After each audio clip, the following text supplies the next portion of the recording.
Une première peut en cacher une autre. Un texte de Dominique Potard, lecture TV Mountain.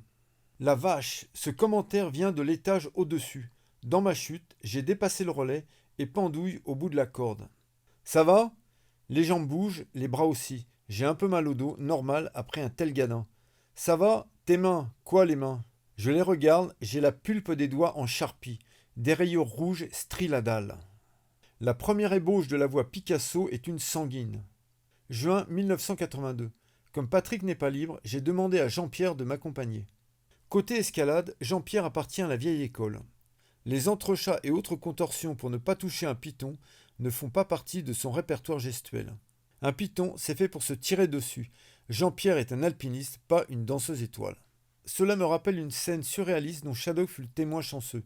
Jean-Pierre sur un parking du Verdon en knickers, chaussettes jacquard, chemise à carreaux, casquette de guide. Il ne lui manque que le piolet. Et autour de lui, une bande de grimpeurs espagnols torse-poil, en col en panthère, qui le regardent comme un extraterrestre. Jean-Pierre accepte, mais me prévient, il vient en tant que manœuvre. Ça tombe bien, j'ai changé de stratégie. Fini les bidouillages en partant du bas. Je planifie les travaux comme un chef de chantier. On ne bâtit pas un musée Picasso à 3000 mètres d'altitude avec des crochets à gouttes d'eau. En outre, je tiens à ce que les grimpeurs venus rendre hommage au maître du cubisme synthétique jouissent de tout le confort moderne. Ça passe par une voie débarrassée de ces encombrants. Pierre sur les vires, bloc branlant. Des relais confortables, un système d'assurance tout risque. Les opérations seront dirigées depuis une plateforme au centre de la face. Nous la rejoignons par la voie Rébuffin un beau dimanche matin. Je commence par une inspection de la partie basse de l'édifice, me faisant mouliner sur 80 mètres. L'occasion de revoir mon python que je renforce de quelques coups de marteau. Puis j'escalade une longue dalle, marquant d'un coup de bombe de peinture les points où il faudra planter des spits.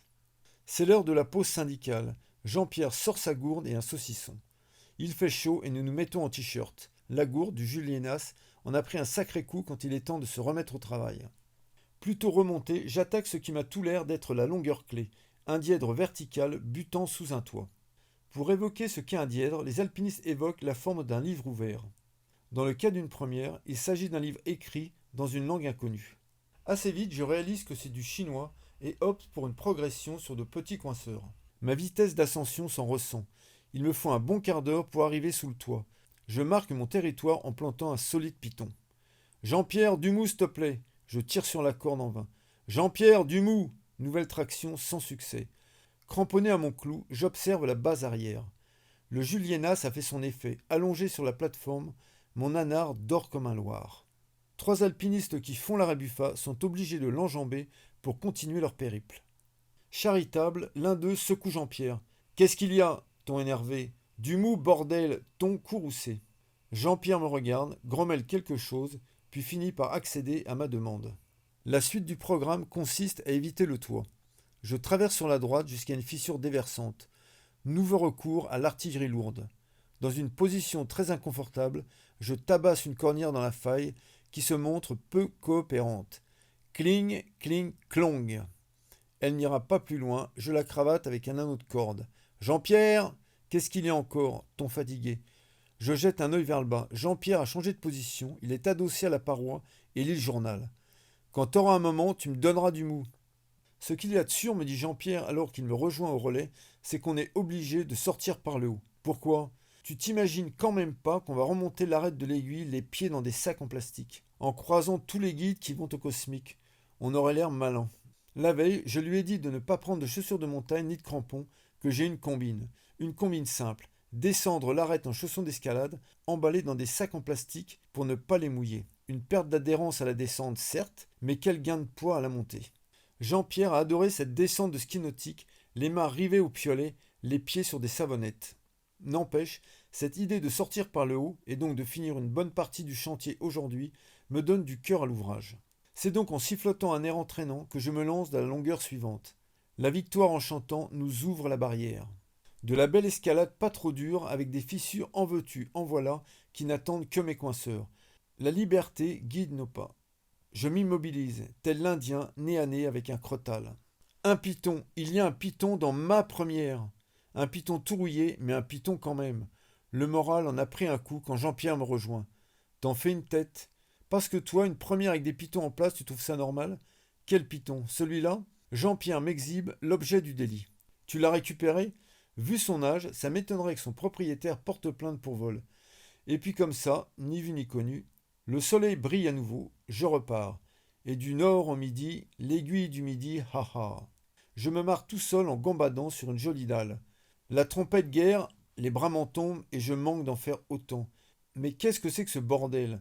Ce n'est pas un python qui pointe au-dessus de mon nez, c'est une rafale de spit. Bien aligné sur un mur lisse. De colère, je plante un relais et fais venir Jean-Pierre. Comme moi, il constate l'ampleur des dégâts. Je l'entends glousser, ce qui mérite. Tu trouves ça drôle, toi? Comment tu voulais l'appeler, ta voix? Picasso. Et puis d'abord, c'est pas une voix, c'est une œuvre. Ah. Ses yeux frisent derrière ses lunettes.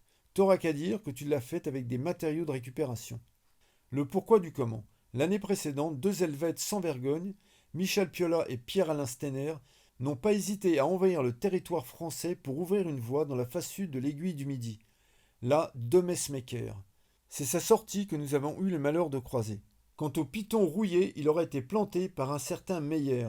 Qu'est-ce qu'il foutait là, je vous le demande, à la fin des années 1950. 1984, les mêmes sans-gêne ont le culot de revenir à l'aiguille du Midi et signent une nouvelle voie. Une voie qui n'hésite pas à piétiner mes plates-bandes. Et comment elle s'appelle, cette usurpatrice? Super Dupont, le coup bas. En tant que fan autant de la rubrique à braque que des Demoiselles d'Avignon, je suis pris en défaut. Saluer l'œuvre de Picasso, c'est bien. Saluer celle de Gottlieb, ce n'est pas mal non plus. En plus que des Suisses rendent hommage à un super-héros portant béret et Marcel bleu-blanc-rouge, je jette l'éponge. Résultat des courses en montagne, victoire de Super Dupont par KO. Sans rancune, Michel, et surtout merci.